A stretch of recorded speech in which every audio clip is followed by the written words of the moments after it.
But I like to remind people that 1 in 3 women and 1 in 5 men on average will get involved in an unhealthy relationship. So it happens to most people. It's just that we don't really talk about it. And for people who are very successful in other areas of their lives, there's an added level of shame because they're the role models. Most of our clients' exes will fight for custody, even if they're not really interested in the kids. My ex was like, I don't care. Like, I don't want anything. And one of the saddest things that my son said years later was, I wish you had had a custody battle because that would have shown that he actually cared. He just left. It was like nothing. You would think that money matters, but people like him and people like our clients' exes, they don't care how much money is spent and how lives are destroyed. They care about punishment. So it's that I am going to scorch the earth to punish you for ending this relationship because now you've taken away my power. So money doesn't matter. So, hey, welcome. We're honored to have Lisa Johnson. You're a co-founder of Been There, Got Out, and a co-author as well of a book of the same title. You call yourself, is it a high conflict divorce advisor, or what's the title? Strategist. Strategist. Okay.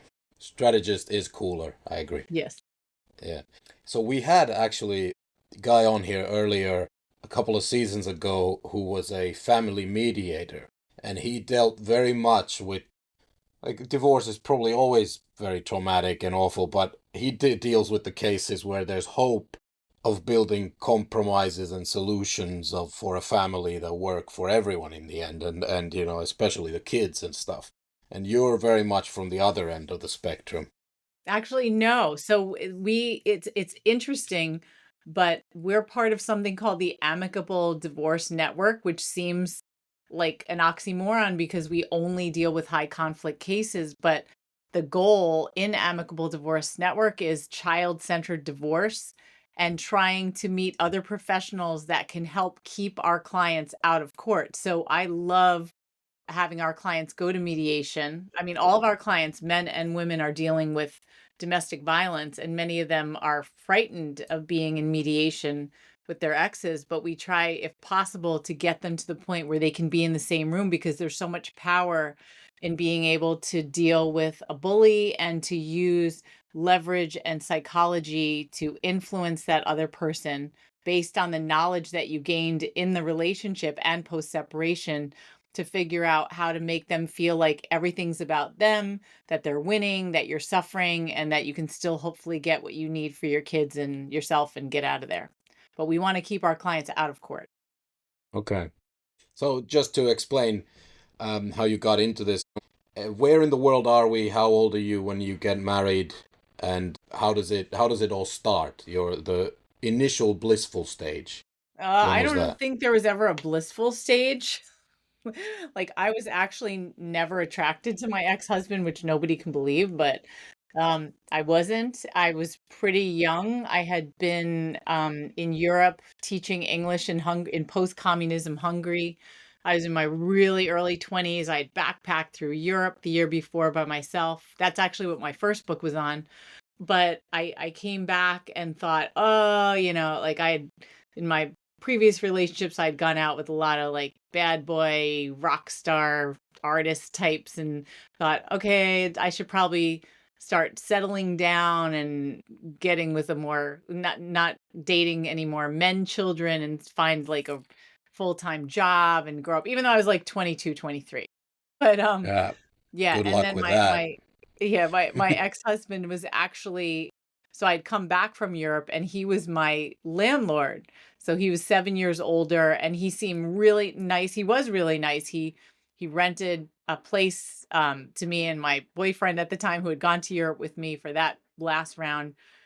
And then a few months later, I broke up with the boyfriend and called my future ex-husband and said I was moving out. And that's when he was like, "Oh, maybe we can have lunch together." And so we started just having lunch and being friends for a while. And then it turned into a romantic thing. But again, there was like the age difference. And I think where I was at in my life, I just wasn't planning anything.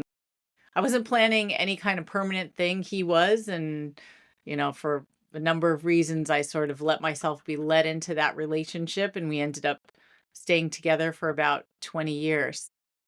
Yeah.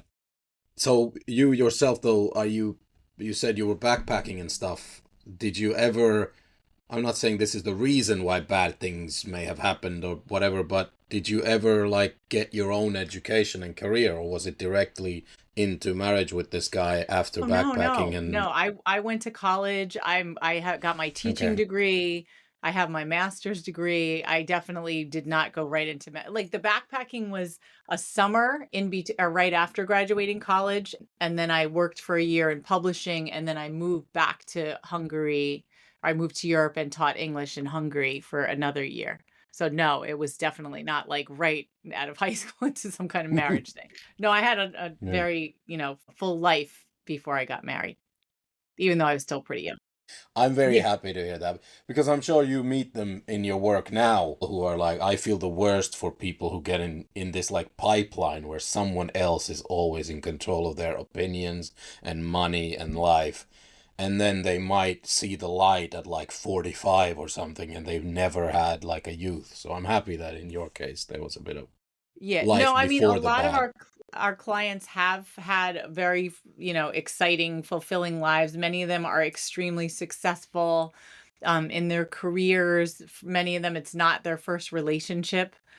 Like our clients overall tend to be very well educated, and we have lots of attorneys, mental health professionals, doctors, nurses, creatives, entrepreneurs, like amazing lives. And they just got involved with somebody and it was an unhealthy relationship. But I like to remind people that 1 in 3 women and 1 in 5 men on average will get involved in an unhealthy relationship. So it happens to most people. It's just that we don't really talk about it. And for people who are very successful in other areas of their lives, there's an added level of shame because they're the role models. And so when they try to talk about it with people, and again, domestic violence is a very private topic, but they feel like they're even more isolated because people say things like, well, why'd you stay so long? Or like, I never thought someone like you, someone so smart and successful, would get involved with someone like that. Or didn't you see the signs? These people are master manipulators. They're parasites. They attach themselves to people who make them look good. So that's why they did it. It's not like a character flaw, but every single person practically that I speak to says, I know I should have paid attention. I should have known better. Like you can't know better. Yes. Point there, actually, what really interested me in your material website and stuff, I'm a bit of a linguist, so what really I noticed, the language is very strong. Is this to sort of drive home to potential people who haven't sought help yet that this is what these people are? You use narcissist a lot, and I didn't see the word sociopath, but it was implied. I feel like it was implied between the lines. So you think, like for your ex, for example, you do think that it's like a mentally ill, maybe narcissist, Yeah. So we and you like just didn't realize for years. No, I mean, Chris and I don't diagnose. We're not mental health professionals or diagnosticians. So, but we pay more attention to the person's behaviors, and the people who we work with, their exes are very predictable. But again, know that 1 in 2 people in an abusive relationship does not realize that it's abusive, because our culture, and this is around the world, and our clients are also around the world, we tend to associate domestic violence with physical abuse. And we think, oh, well, did the person hit you? But part of the nature of something called coercive control is all the invisible abuse where it's a power dynamic where somebody is basically become an authority and the other person is dependent on them for whatever reason and can't leave, or it's very difficult to leave the relationship. So one of the things we look at is like financial abuse, where a lot of times there's some kind of differentiation. Even if our client is making more money, they don't have access to the information about the funds, or things are hidden from them, hidden assets. Um, Legal abuse, which is what I dealt with, and we'll talk about that later, I'm sure.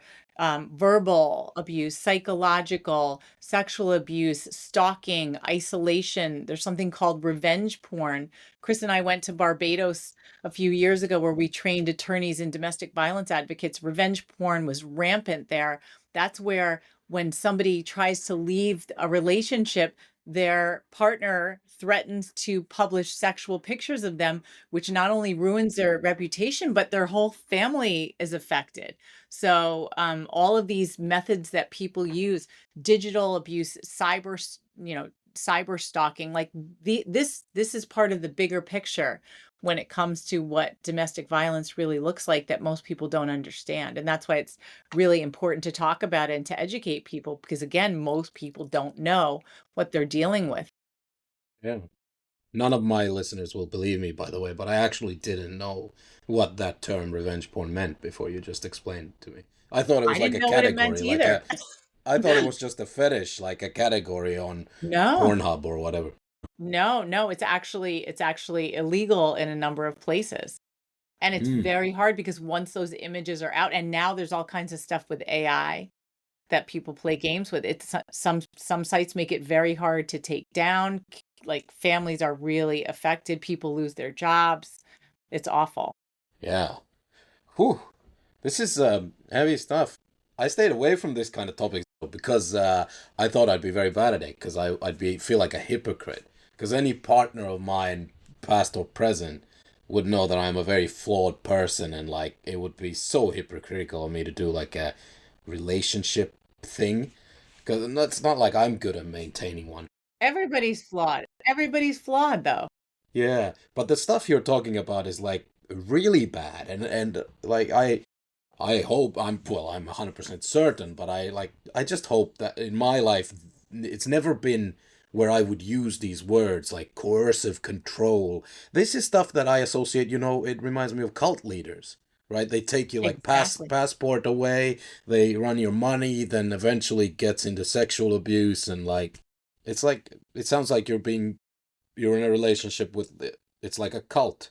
It's exactly that. You are exactly right. We often talk about it being like a cult of one and getting out of the relationship. Like it can be very hard for family and friends when they see somebody that they love in an unhealthy relationship, but it's so you have to be so tactical in terms of talking to someone who's stuck in it because logic doesn't work. It is just like dealing with someone who's been brainwashed and saying things like, well, why don't you just leave? Or that can actually completely backfire.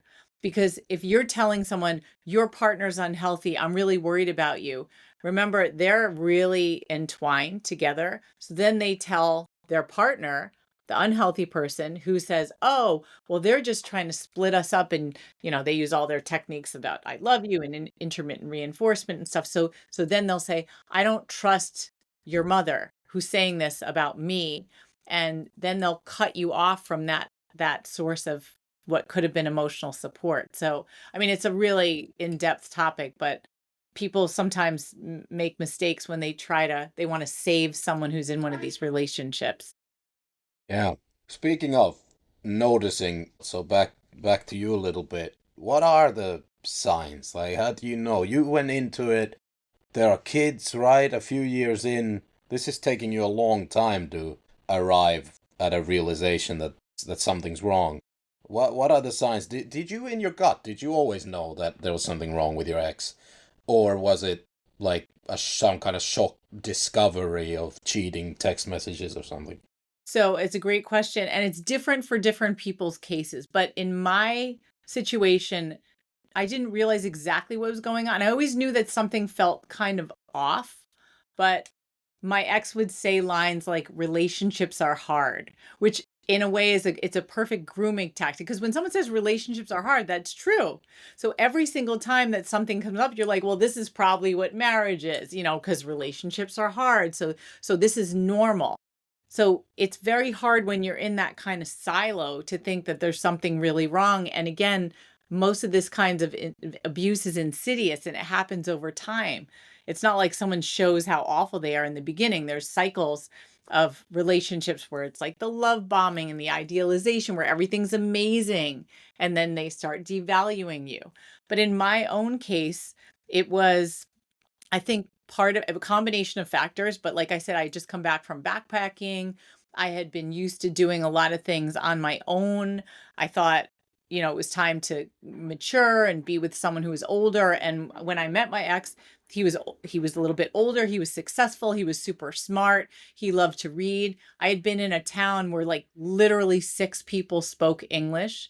And my background, like I love to read, I love to write. I'd been isolated from my country, from English speakers.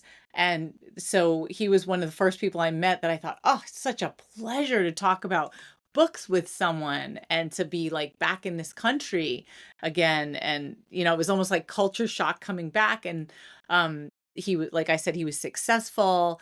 And I thought, this is the kind of person I should be with, someone who's settled, who doesn't have like this crazy lifestyle. Like in my mind, I just had these ridiculous expectations of what adulthood was like at the age of 22. And then we lived near New York City.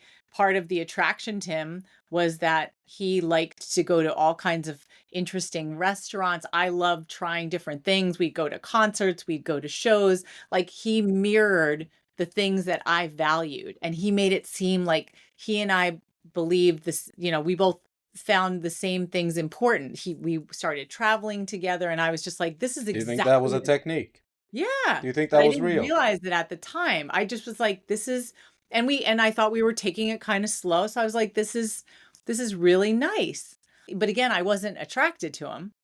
But in my head, I thought, you need to be with a grown up. This is someone who could take care of you in the future. You won't have to worry about being poor later when you have children. Like there's all these things that you consider when you're looking for a partner. Now, one of the issues with us was I found out after, actually, it was years after we had gotten a divorce, and I was interviewing someone who's a therapist in California, and I heard the term lying by omission. And I was like, oh my gosh, that was the theme of our relationship. I had never heard that before. But it was basically like somebody, and this was my situation, who's living a double life. And so by hiding things, they're not telling you the truth. So you don't really have agency in your own decisions because you don't really know what's going on because all these things are happening behind your back. So my ex had been having affairs since before our marriage, while we were living together, on our honeymoon, the entire relationship. There had been little signs in the past, but Physical then, ones on your honeymoon or like texting ones? well, we didn't have texting at the time because this was like in the 1990s, You're not but that. I don't online believe stuff. you. This was. You're not that old. I don't believe you. I am, I Yeah. am. Yes. But like online was his thing. So he had loads of online affairs. I think he had in-person affairs. I don't even know. I mean, I can't even keep up because at the end of the relationship, things started surfacing and I was like, I can't even believe what I'm seeing in terms of emails and paper chains and photographs, and it was just mind-blowing. And we had been together 18 years at that time. And I was just like, I have to get out of here. Like, I don't even know what I'm dealing with. I always had a sense that there was something secretive about him. He used to say, how he was so bright, and he was really smart, but he'd be like, I'm really smart and most people don't understand me. So I'm in these chat rooms online because that's where I connect to people that can understand my intelligence and blah, blah, blah. And I was just like, okay, whatever. I mean, I had my own life and my own friends and stuff, so it didn't really matter to me. I mean, Yeah. and when you care about someone, you believe that they're telling you the truth, so I wasn't suspicious. And we all have like internal lives. I feel like here, the fear is when I think for all of us when we hear this kind of stuff, we all start thinking like, wait a minute, I recognize some of that either in myself or in someone I've lived with or am living with. But we're talking maybe edge cases here, but certainly we all have internal lives that, like, I might, for example, I speak multiple languages, my partner doesn't. I have a whole world going on sometimes in my headphones with content or just comedy, just humor or radio from a Mhm. different part of the world that I might have lived in. And like I have a whole cultural consciousness that, so these are like my secret lives, at least, you know. But I don't consider that secret. That's just part of who you are. I'm talking about a situation where someone is being deceptive. So somebody says, "I wanna have a committed relationship with you," and then they carry on in their own like, people have choices, so I should have had the choice to decide if I knew my ex was cheating on me the whole time to be like, "Why would you wanna get married?" I mean, he was the one who wanted to get married. He was the one who wanted to have a committed relationship. A committed relationship means something to me and something to most people. So, if you Yeah. don't wanna have a committed relationship, don't make it so that I'm committed to you, but you're committed to yourself and you're not really committed to me, because that's not fair. So do you think the motivation of people like this, like let's just call them narcissists, like you like to call at least your ex-husband. Well, I again, he wasn't diagnosed, but I do now, the the We'll call it symptoms. narcissistic Yeah, disorder with some caveats. yeah, whatever it was. It was a sense of entitlement. I was saying, do you think the motivation is like, oh, if someone has like a personality disorder that is purely financial to share rental expenses, or No. why would they get married? That's what I don't understand. Or Okay. is it pleasure from manipulating others and getting them to go along with your narrative, the stories you build, or what is it? So what I think it is I said the word parasite before. So a lot of times people like that, they're kind of like an empty hole, like they're almost like a child who feels like I don't know exactly who I am, and I feel a deep sense of abandonment, and I need an audience, and I need someone or something to show me how I'm supposed to be, to feel like I'm a good person. I don't have empathy. Like I don't really know how other people feel. So I look for external sources to validate my sense of self. So they like to meet people who are like all of our clients, we call them like sweetie pies, or shining stars, where they are responsible, creative, talented, empathic, like amazing human beings that parasitic individuals are like, if I get with that person, then I look successful. I have the image of being like a successful husband or wife. I have this beautiful home, this beautiful family. I have a successful job. It fits the appearance because appearances matter. I need to feel like I look good to others because then that makes me feel good about myself. So that's why when these relationships end, no matter whose fault it is, that person who's got whatever their issues are, they do something called splitting, where they think, okay, I'm the victim and my ex, so someone like me, is the villain because I ruined his idea of the perfect family and the perfect home and the perfect everything. Like I shattered it by deciding to divorce him, even though it was his own behavior in my mind that ruined the relationship. Because I was like, why would I want to be married to someone who clearly doesn't care about my feelings, doesn't care about the impact of his behavior on me and our children. But I have the right, I have the right to not tolerate that. Of course. But there was like he had like a whole like man cave or like room that he was in for hours and hours. Didn't you think that this is a little out of order? Or like, were you never the rule maker in the house? You couldn't just. I feel like if I tried to man cave for over 45 minutes, my partner would be knocking on the door. It's like, hey, are you gonna do anything to help with this baby today, or what's up? Like, why didn't you feel like you could do that? Well, so I did. So my ex, he was a consultant. He worked in information technology. He was an IT guy. So he was on the computer all the time for work. So I didn't know what he was doing on the computer because sometimes I'd be like, can you help? And he'd say yes, and he'd take time off, but he was on the computer all the time.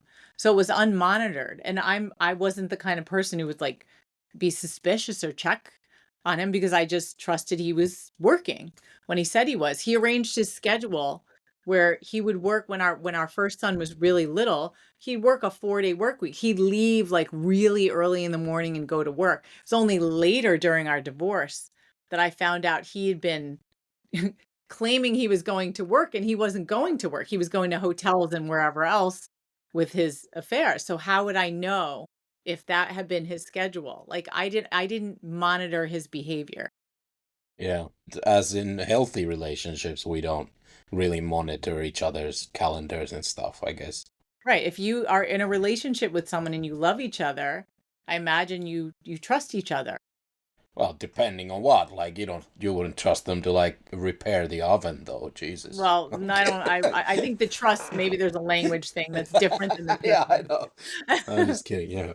But I mean, if the sort of little signs were maybe like a lot of time spent away from you and the kids and stuff, and then what's the big sign? What's like the shocking revelation? And how many years are we into the marriage when it happens?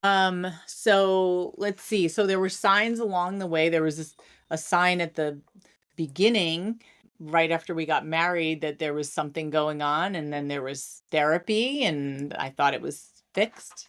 And then at the end, like at the 18 years, when it was like, oh my gosh, this is happening again. I can't believe it. Like, I thought, we had taken care of this 16 plus years ago. So discovering papers and paper trails and more things coming out and being like, oh my gosh, I can't believe this has been happening. And then, him admitting certain things and then going to therapy and then more and more coming out and then promising the therapist that he was committing to the marriage. And then, of course, that wasn't true. And more and more and more and more and more. And just being like, oh my gosh, I don't understand why someone would do something like this. And then one of the couple's therapists, he convinced you to go to his personal counselor or That was the first therapist, one. right? Yeah. Yeah. That's major alarm bells there. Like, that's like so many ethical violations there, I believe. I know. I was just doing an interview the other day with a therapist who was just astonished. She was a couples counselor and she said, would never, I mean, never, never do anything like that. Yeah. And this Yeah, woman is like a shocking. Columbia University professor. Whoa. Well, might not be soon, I guess, if anyone connects the dots, but yeah. Yeah. That's I mean, not great. this is now so many years, she's probably retired, but yeah, that was a real disappointment. So from attempting to repair it with his therapist, which was to be fair, maybe never gonna work, then you tried another therapist and then finally divorce. What No, was no, two more therapists, two more therapists. So it was two three more? total. Yeah, two more. Okay. Yeah. So you really went through the ringer here and tried. Any effort from his side, by the way? Well, I mean, going through the motions and committing to going to therapy and saying it matters to me and I'm going to do everything possible, which was certainly not the case. So, yeah, I mean, I felt like even before going to therapy, like the nature of what happened, I was done. And I figured I'll definitely do whatever I can to keep the family together. That was the most important thing for me because I thought that breaking up the family would destroy our kids' lives. So I wanted to avoid that. How old were the kids? 9 and 12 at the time it started. It's bad. So what did he say to them after everything, like it was revealed, the affairs and stuff? He said, "You just don't understand, but I need to be happy." Is that paraphrasing or is that a Yeah. literal quote? Well, actually, not really paraphrasing too much is like, I have a girlfriend and I need to be happy. And if don't you want me to be happy doing what I'm going to do rather than being unhappy here? That's so terrible. Like, I'm sorry for laughing, but just that, No, I know. No, wha- it's as a ludicrous one-liner, that is an insane thing to say, right? To a to child. to a child. Yes. Oh my. Yeah.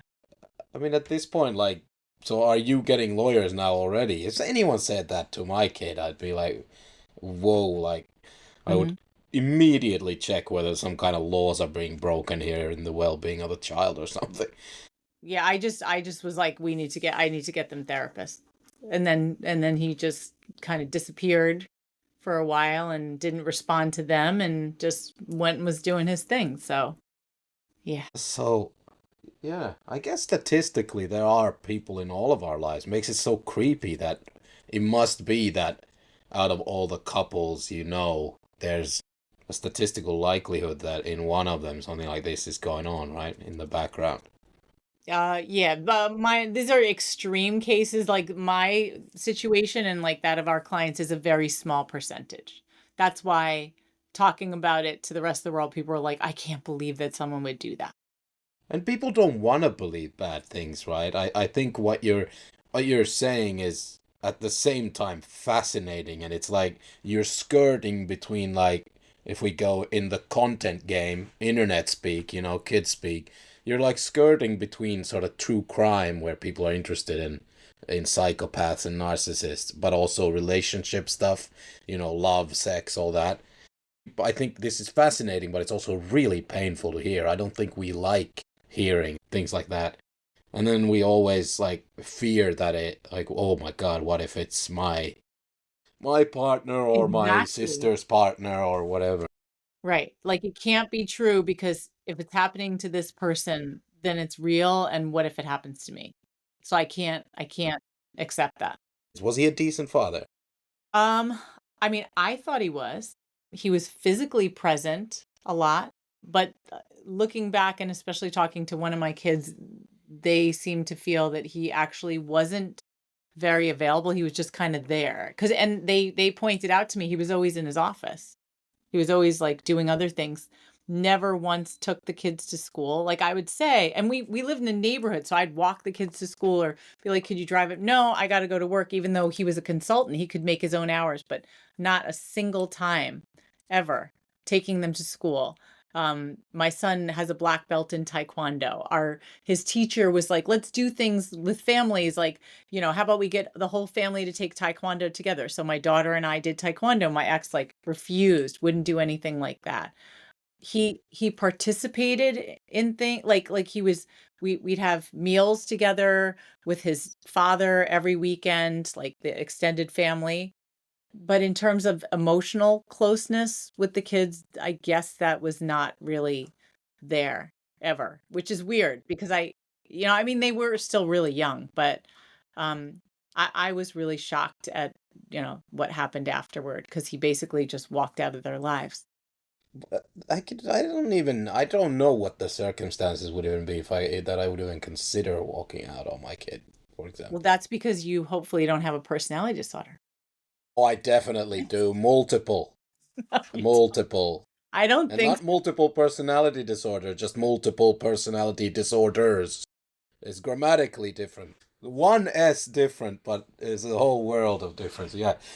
He's just left the kids and you, and then, I mean, now are we lawyering up? I understand now that he has some wealth in the family as well, so you are a little bit fucked here in what's coming up next, the divorce proceedings, right? well, so what happened was, I mean, he didn't want a divorce. He wanted to keep it together and do whatever he wanted. And he was like astonished when I said I filed papers because he was like, "Wait, I thought we were doing mediation." I said, "We are doing mediation." But mediation is not the fourth couples counselor.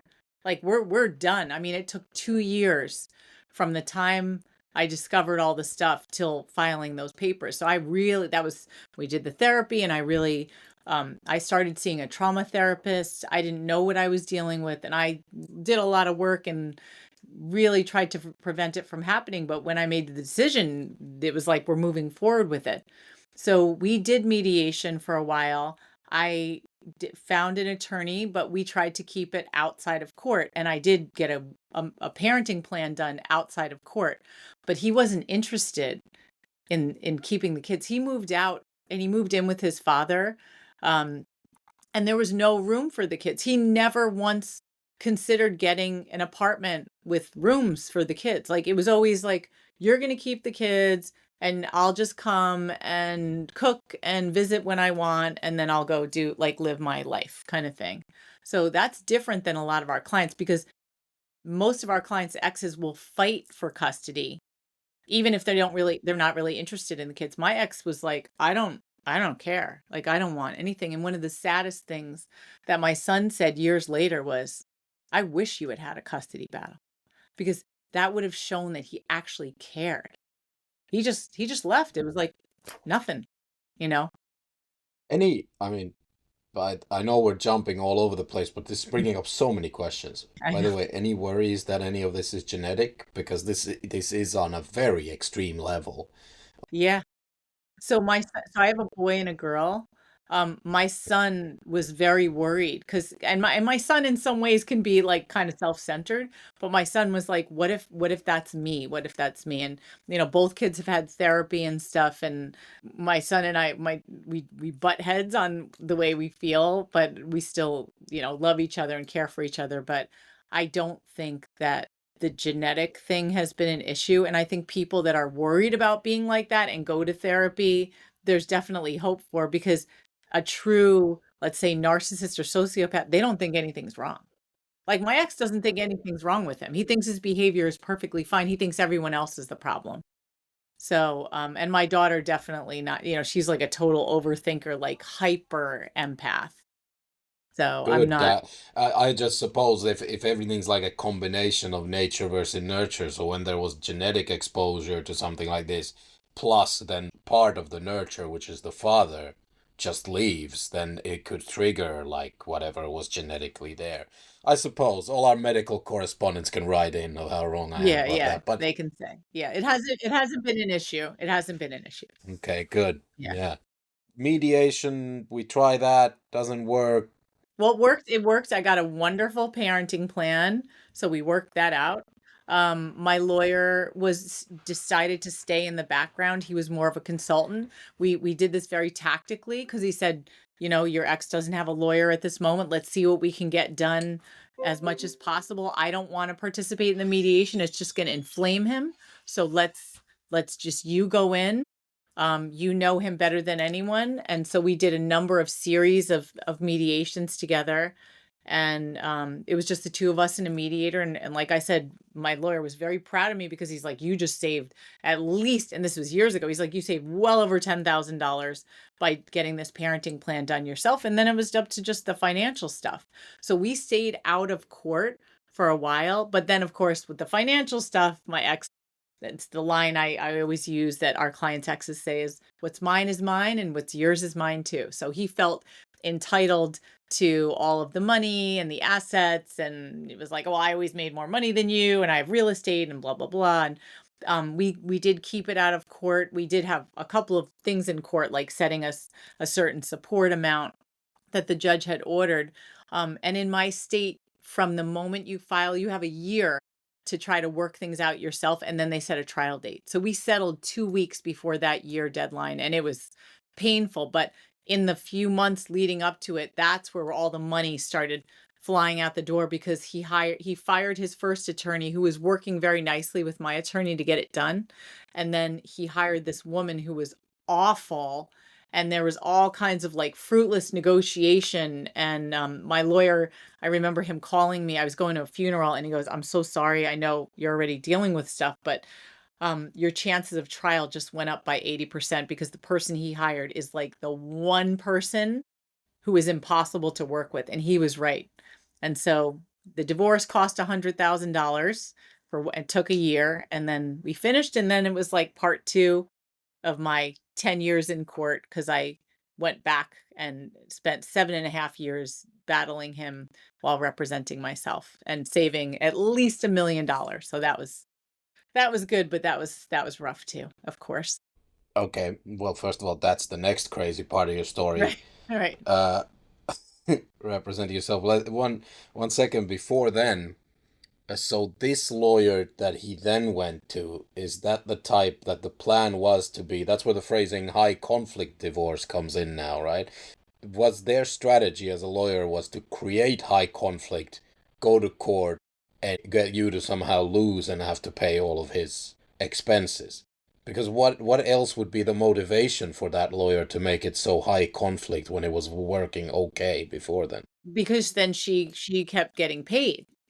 No, yes, but he would be smart enough to realize that, right? No, no, no. So that's the thing. So there's where logic doesn't apply. You would think that money matters, but people like him and people like our clients' exes, they don't care how much money is spent and how kids' lives are destroyed. They care about punishment. So it's that I am going to scorch the earth to punish you for ending this relationship because now you've taken away my power. So money doesn't matter. I mean, money matters to him, but it's more important to destroy. So in some ways, I realized over all those years, my ex's attorneys were financially abusing him far worse than Mm. anyone, and his own ego by being told, you can keep going. You don't need to listen to court orders. Keep fighting her, keep fighting her. He spent far more money on the battle than if he had just complied with the initial order. So he never complied with the order to pay whatever you'd call it, child support or whatever the Well, yeah, term so is. he disagreed with the amount of child support. He disagreed with the amount of alimony. But the big thing was when I went back. So the divorce was that year. He had paid, we were paying a certain amount, and he had lied on what's called his financial affidavit. So that's like your statements you give to the court about, the money you make and your assets. So he hadn't told the truth about that. He and his sister owned 14 rental properties. He put every month that they made zero in rental income. And it was like, that doesn't make any sense. Like, you can't have 14 rental properties and make no money. And I would say to him, why don't you sell them if you're making no money? No, no, no, no, no. So he just wasn't telling the truth. So my lawyer was so smart that he wrote into our divorce agreement that the numbers of alimony and child support were based on the income that he had declared. And if ever it was discovered that he was making more than he had declared on his legal documents, then that would trigger what's called a modification. It would alter child support and alimony.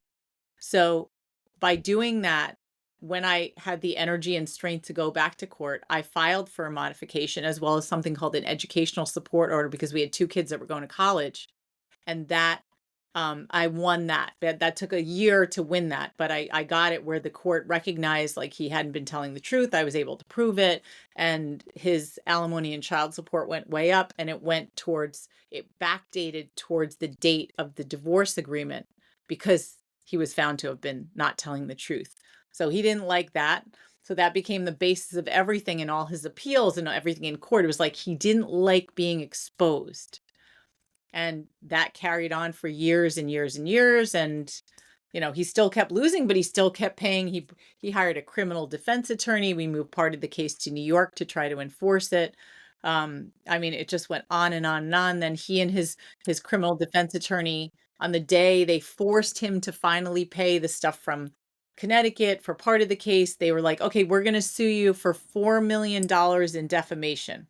We're going to sue you and your partner, Chris. And it was just like, God, like, just stop already.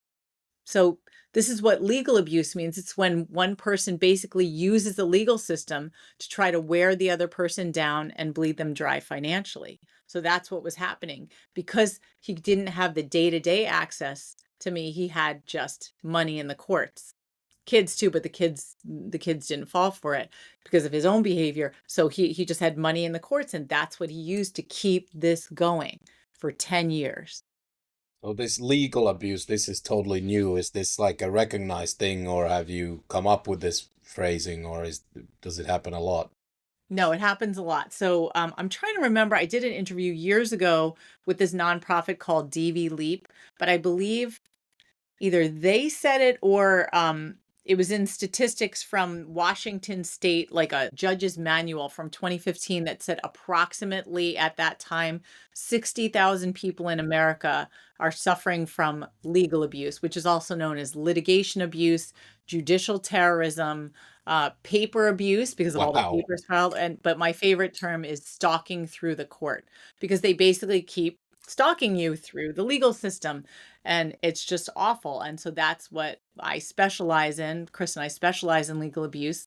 So we didn't make up the term, but I found it. I think it was 2020. I found it. And then I was like, how come nobody's mentioned this? Like, this is my life. And so in 2021, Chris and I started our weekly legal abuse support group. And I was like, let me just see if we can get two people to join it. And in that first week, we got 12 people from all over the world, and we've been going strong ever since then. And so we still meet every single week on Sundays. And I say we do the very unusual thing of blending our male and female clients together because we know that abuse is a human issue, not a gender issue. And so everyone in there is dealing with a person who is either using the legal system or threatening to use it. And also people who's are very concerned about how their kids are going to be okay because they're basically, dealing with this person who won't leave them alone. And then we get into how do you parent with a terrorist? You have your own personal terrorist that will not stop. Again with the strong language, like I like it. I know it's a rhetorical tool as well. It catches you. I would never, if someone said judicial terrorism, I would have think it's something that you do in like to topple a foreign government or something, you know. But Nope, that's yeah. it's your own somebody who keeps bringing you back to court and you can't work and you can't parent and you have no money because you're spending it all on lawyers or trying to take time off to do it yourself. Or the opposite side is something we call frivolous or vexatious litigation, like what I dealt with, where somebody's not complying with court orders and then the burden is on me to keep taking that person back to court to get enforcement on those orders and to make them comply. So it's just it becomes a lifestyle where you're just like in court all the time or defending yourself or filing motions to get someone to follow the orders or the agreement. It's just on and on and on. And everybody in it is like saying, what do I have to do to make it stop? This is so unfair. Yeah, I suppose small business owners who had valid claims against larger corporations can relate Yeah. that they'll just Hmm. keep you busy in courts with even with nonsense that won't pass and they know it won't pass, but they keep draining your funds and your time and your energy, right? He was financially the stronger party here, right? So at what point do you run out of money then? Well, actually, the divorce. So my lawyer's like, I mean, I borrowed money. I always say I'm paying back those loans forever. But at the end of the divorce, my lawyer said he's not going to stop, and you can't afford me anymore. So we finished the divorce, and now you're going to have to go pro se or pro. In California, they call it pro per. It also means represent yourself or be a self-represented litigant. And so that's why I took over a year, like getting my paper trail together, lining it up for a successful case. And then when I finally got my energy back and had a really solid case, I started filing motions for modifications and the educational support order for both kids. This is like that My Cousin Vinny movie or whatever. Like this is Yeah, I saw that years ago. I don't remember it. yeah. Everybody says this is a bad idea, right? And so did you have like a paralegal at least to help you with the language to make the documents correct or are we googling sentence by No, sentence? Is there Google now at this stage or no? no, there was Google, but actually my dad and uncle are identical twins and they are patent attorneys. So they know nothing about family law. They are not litigators at all, but my dad does speak some legalese. So my dad helped me. My dad was in the background for all of those years, like supporting me, helping read my motions, definitely preparing for the appellate case, like putting together the binder of all this stuff, making sure all my margins were right, helping me look up case law, letting me use his office to make copies, spread paper out all the time. I mean, there were years that we just spent it like every weekend I'd be like at his office just getting it done. A lot of semicolons, continuing sentences past where they should be so that no one can argue that they're not talking about the same thing as the previous sentence and ugh. Terrible Yeah, language, tons of lawyers, stuff. yeah. Yeah, tons of stuff. Yeah. You are, though, a successful well, not defender, because not defendant, because you weren't accused of anything, but you represented yourself successfully, right? You won a bunch. Yeah, so I won basically like everything. So dozens of court appearances, tons of motions. I kept winning because I had solid orders and he just refused to comply with them and then he appealed 4 times.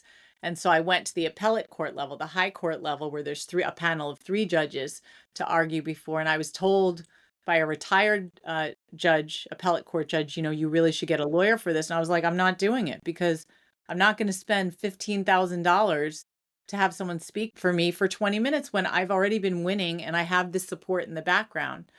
So I argued, it was in January of 2021. It was during COVID. So I was able to be on Zoom and we each had our 20 minutes and he wasn't even there. It was just his lawyer who was bumbling her way through it and lied about something on the record, which I caught her on. And so not only did I win, they lost big time. The case was notable, so notable that it got published in the Connecticut Law Journal as case law, which I am very proud of because I always hear it's a huge honor for an attorney, and nobody's ever heard of a self-represented litigant being published. So that was a really big deal. Amazing. I do have to say though, as maybe my a small public service announcement is, maybe don't try this out for fun because your case did have a particularly awful maybe counterpart that it maybe was clear even to the courts, even if there had been something, I guess, lacking or a bit weaker in your legal argumentation. Any judge who's a decent person would be going, whoa, what the fuck is wrong with this guy? Yeah, no, we had multiple judges. I had strong orders. I had a strong foundation for the case. His behavior was so egregious. His presentation in court was awful. Me being pro se, I always tell our pro se litigants that there's nothing like the pleasure of cross-examining your ex when you know how to do it properly, because you know how to get under their skin and set them off. And so that ends up being really great to get it on the record and have them lose their temper in front of a judge. So I got really good at doing that. So that's one thing that you have to do is regulate your emotions, right? If you're now you're talking about your own life as your own lawyer, so you Yes, can't get upset. it's very hard. I mean, you can get tactically upset, but you have to understand the system that you're working within. Nobody cares about your feelings. This is business. And just what do I need to get what I need and then get myself out of there. This is not fun. It's not a show. Can you see the irony there? That in order to beat your cold narcissistic counterpart, you have to remove all emotion from your life. Well, not from your life, but from your presentation. Yeah, yeah. I mean, from that situation, right? Yes. Yeah, because court's not it's just not the place for it. You have to talk about your kids and their future in transactional terms, Exactly. the way that maybe he had always viewed them, possibly. Right, and I mean, he had a lawyer talking about it like that because the lawyer doesn't care. It's like you know, a hired gun, so they just talk about it, how things should be, and then I talk about how things can be, and we have to rely on certain custody factors or factors that matter in terms of the law. Yeah. Representing yourself, all of this, and then what you're now is a high conflict divorce strategist. All of this implied that you didn't go and get a legal degree or like a Right. qualification. So, what is the legal status of the advice you give now? So we don't give any legal advice. No legal advice because our clients are all over the world and the laws are different, but we say the issues are the same. So my background, I always say I got my best education in the trenches of family court for those 10 years. But I'm a state certified domestic violence advocate, and years ago I was trained as a crisis counselor. My partner's a certified high conflict divorce coach. But really, I think my background as a high school English teacher and professional writer influenced everything, because what we do more than anything is teach our clients the art of persuasion when it comes to communication in writing as well as speaking. And so that's really what we're working on in terms of skills. We teach strategic communication in terms of how to communicate with your ex. Actually, we have a course out. It's called How to Communicate with Your Ex Without Destroying Your Case or Losing Your Mind, with the goal of presenting yourself as the best co parent ever. But at the same time, you're documenting your ex's patterns of behavior over time and the impact it has on your children, if it's a custody case, and on your relationship with your children, or on whatever the case is. So that's when I talked about building that solid paper trail. Strategic communication is the way you really do it, because it's not something you just walk into court and like manage to throw an argument together. You need to have evidence. And the best exhibit you can ever offer in cases like these is your communication with your ex, and AI cannot do it for you. That's a tool, and it often doesn't work well with somebody who's got a personality disorder or active addiction, because it triggers them and it creates more conflict because it's logical. And again, logic doesn't really work with people like that.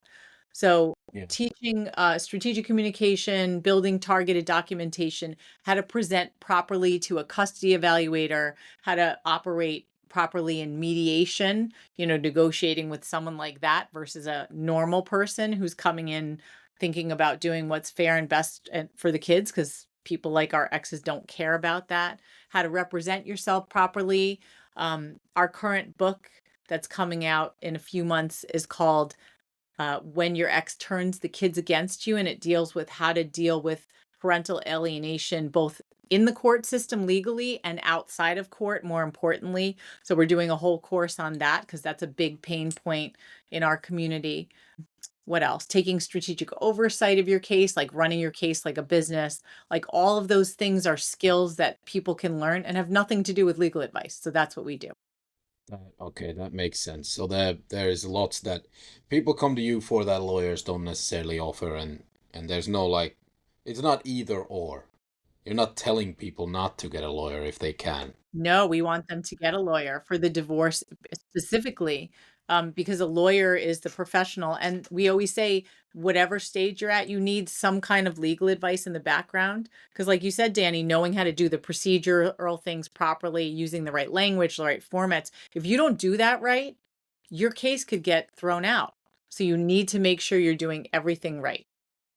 Can I ask you a really detailed question? The first time you're about to represent yourself in court, you have to make a few decisions that you may not know. First of all, choosing what to wear. How nervous are you? Did you eat? Do you bring a cup of coffee to look like you've been there before? Or do you not because it's disrespectful? How do you greet people? Like, do you do like a howdy so you seem like you're not nervous?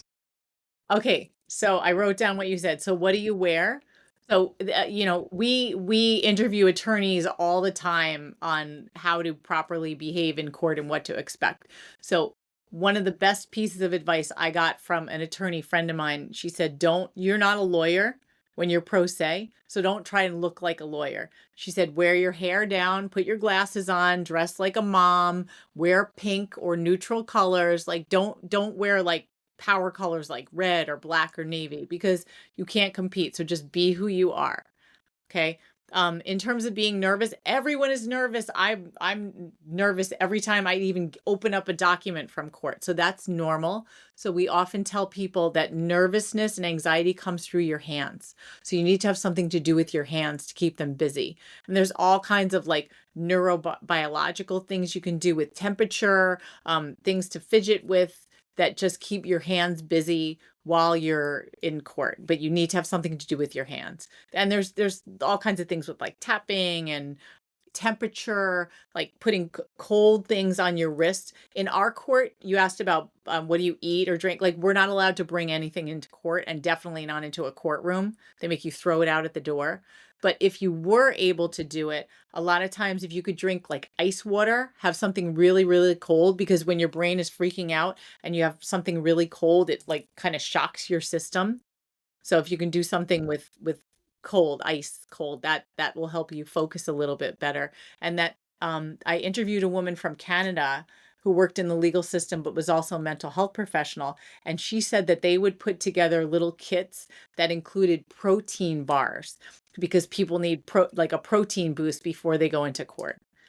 Yeah, you won't say it, but I suppose there are performance enhancing drugs as well. You're not doping tested, so Well, I didn't think about that. Most of our clients say, like, I need to take some, like, Xanax or something to calm myself down.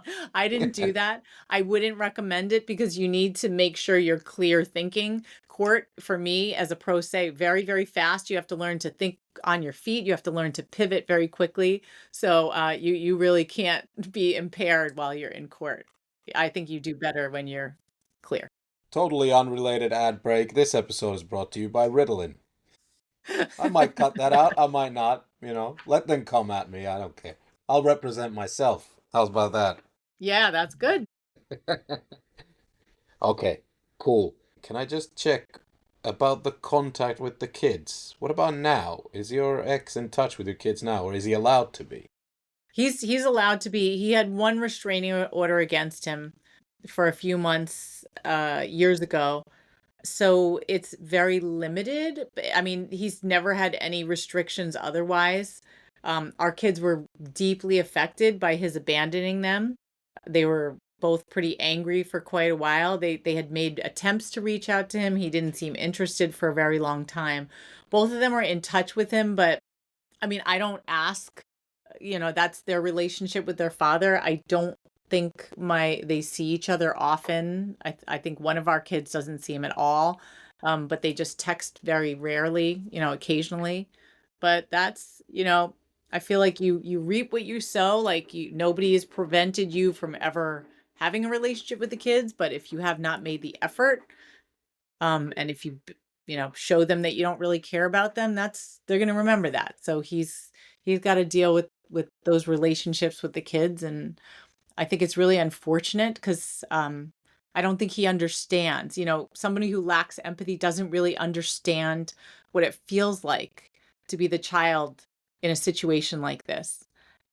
It's sad because I don't think he realizes the impact of his actions and his inaction and all of those years in court on the kids. I mean, they form impressions.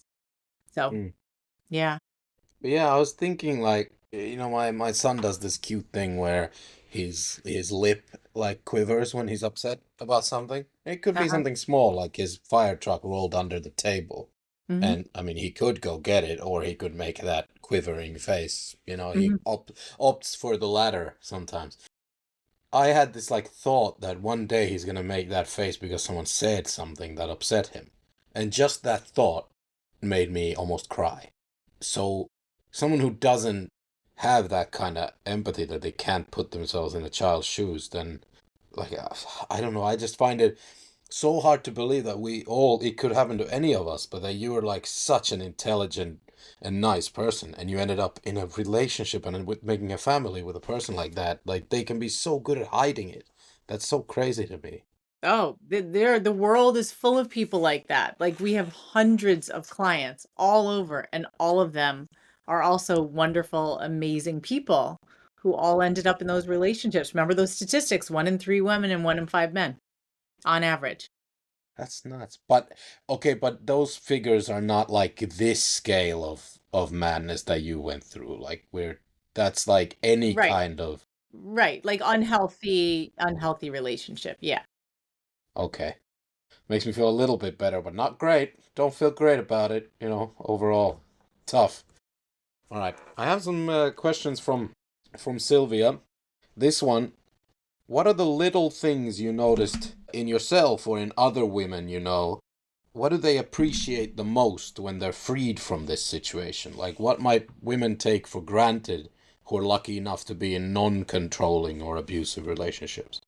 Freedom, the clean air, like the ability to make choices for oneself, to know that money in your bank account isn't going to disappear and then you're going to be gaslit about how you never had it there in the first place. But just feeling like I know what reality is again. It's like I've been under this cloud of I don't even know what, like a cult, and now I feel like I can think clearly. Yeah. Yeah, it's again the comparison to a cult is there again, yeah. But what you said about clean air though, I don't think any woman who lives with a man gets to have clean air. So that's not something you get. That's funny. So the next one, the court proceedings, they can bring up like all your stuff, where your privacy is shattered, whatever it's called, discovery or whatever the process is called in Exactly. different countries. Yeah. So how can women or men who are in this situation counteract that like fear of exposure so that they can take action and not worry about all their messages and porn history being exposed or whatever it is? The only way you can take action is to not leave any kind of footprint. But otherwise, all your stuff is open to discovery. That's the honest truth. Like there's no hiding it unless it just disappears. Yeah, that's I guess anyone who's thinking about divorcing someone right now is Yeah. start deleting if there's anything that might make you Yeah. look bad. My journals, I kept journals since I was 12 years old. They made my journals part of discovery. Luckily, they forgot about it after like I had to give it to my lawyer is reading my journals. It was awful. And then during the discovery process, his lawyer, I can say this now, she forgot to say, "Will you hand them over?" And my lawyer had said, if she doesn't like you have them here, but she has to ask for them. And if she doesn't ask for them, then that's it. And she didn't. She forgot to ask. Right. I know. Yeah. I suppose like nowadays though, cops at least, I don't know if lawyers is the same, they can also find out that you have been deleting. And then they can make that part of their argument that look, there's 30 deleted texts from this Right. date or Yep. whatever. Hmm. Yeah. But how do you think women can like break this cycle? Specifically women, because I know that men are in this situation too, but for women there's this extra thing where men are often bigger and stronger, and then like that violence element is there. So how do you confront an abuser? Because the worst case that can happen with a narcissist or a psychopath or whatever they might have, whatever disorder, is a violent response, right? Towards you or your kids or something. So it's prevention starts like way before a violent outburst. It starts with healthy relationship education.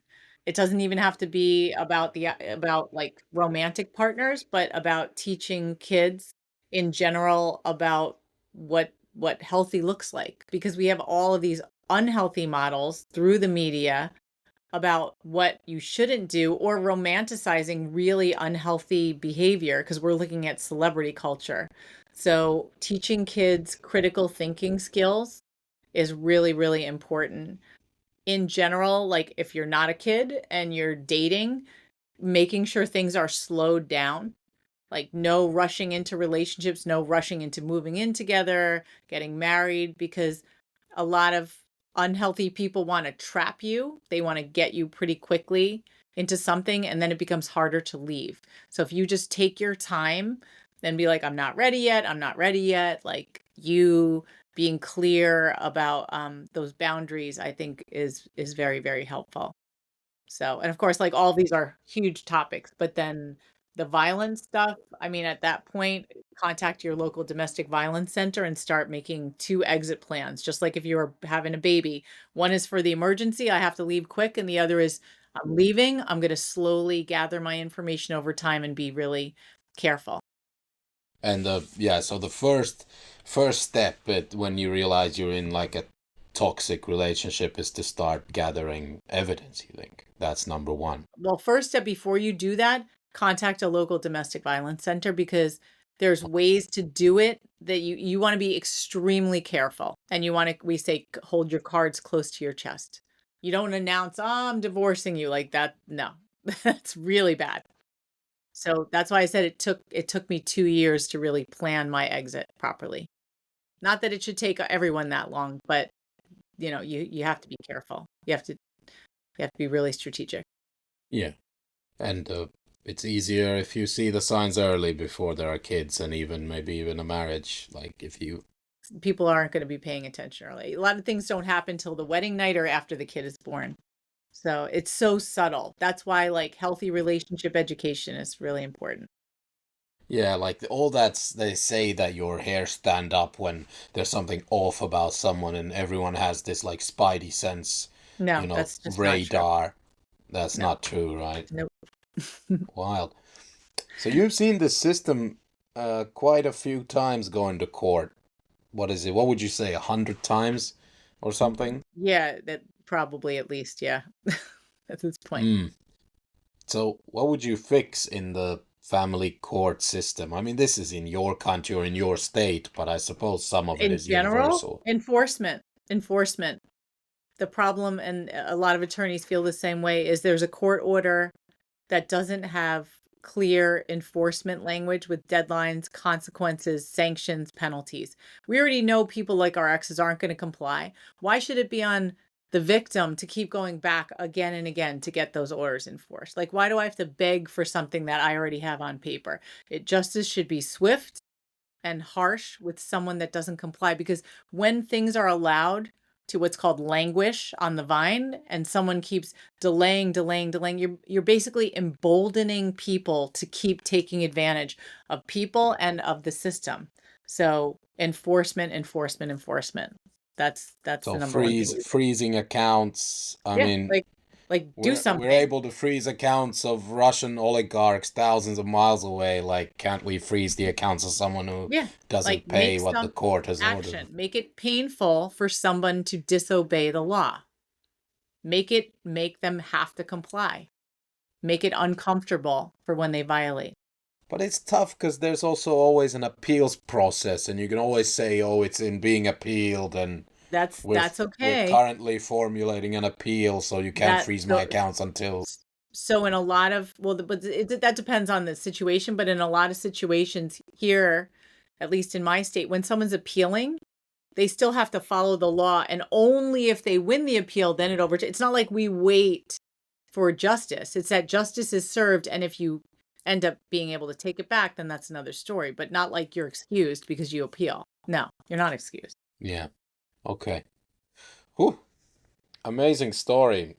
What's next? You have a book coming out. When is it? When is it being It's coming published? out in January 26th, so it's Been There, Got Out, When Your Ex Turns the Kids Against You. The next one was called When Your Ex Turns into Dracula. What was it called? Yeah, well, some of them are already all kinds of monsters. You just can't see it. So, yeah, and then we have a education series called From Fear to Fierce in Family Court. And so that strategic communication I mentioned earlier, that's out. And the next two courses are on the alienation one I just mentioned that go with the book. And then also my partner, Chris, is an expert at writing what we call airtight, high conflict parenting plans. So again, those agreements need to be really well written so that our clients are not back in court again and again and again. Okay. What's your sports team? All I don't Americans love care sports. about sport. I know. No, my Oh partner is my God. super into Miami Dolphins. I like watching break dancing, Oh, gymnastics. I don't have a team. okay.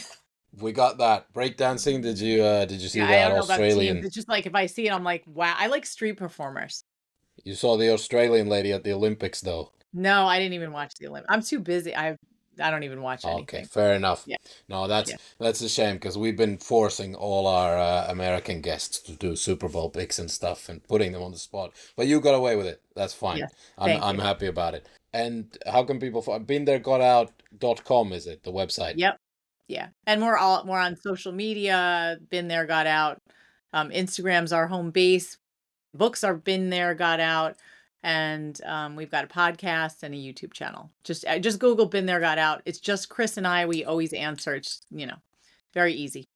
Well, we wish the best to you and Chris, and I hope none of the listeners need this kind of service, but you're there if they do. And then it's better to be smart and have your shit together and win, right? We like to say, where is it? I don't know where I put my favorite little button. It's I have it from my old high school English teaching days. If you think education is expensive, try ignorance. Awesome. Do you know that we always finish with either genuine, really good ones or funny, ironic, like public service announcements Huh? on the show? And I'm gonna put on the website like a ranking of the best ones. That's pretty high. Like that's very good for a finishing statement. I love it. Good. You're a natural. Yeah. Thank you. Awesome conversation. Thank you so much, and have a lovely afternoon over there on your side. Thanks, Danny. This was a pleasure.